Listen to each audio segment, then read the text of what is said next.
Dito kami, barbecuehan. Kain tayong puwet. Kain tayo. In order namin. Alam mo, isang steak, 4 na manok agad yun. Ayan. Puwet ng manok. Puwet ng manok. Nawa ng manok yan. Yan. Puwet ng manok. Nakita Order niyo yung namin shape? yan. Pag ano, di ba? Kasi puso. Puso yan. Puso. Ito, baligtad lang. Ayan. Puso. Puso. Masarap to. Lalo na yung mga mahihilig sa puwet. Yan. Nag-aapoy dito. Nag-aapoy. Nakapapanga, Bargas, mga Bargas, De Leon. Di man kasi kami tinuruan. Yan, marami dito eh. Oh. Pati pati binabarbecue dito. Ay, prito ba ito? Nagkakapampangan lang siya pag andyan yung mga kapatid niya. Yung mga Bangklase tito ko. rito. Oh. Tingnan nyo naman yung sausawan. Sausawan pa lang, panalo na. Panalo na. Hindi pa yung mismong... Sausawan pa lang yan, no?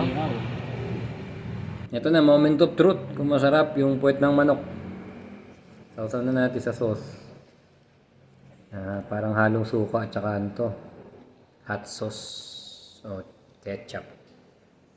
Uy, kung tulo.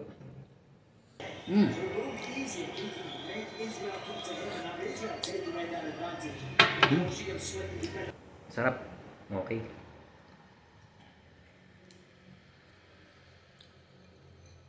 Adesanya has constantly switched stances. He's never in one position. There's so many feints. I mean, just a little twitch at the hips. Somebody's going to cage the shoulders. Tapos na.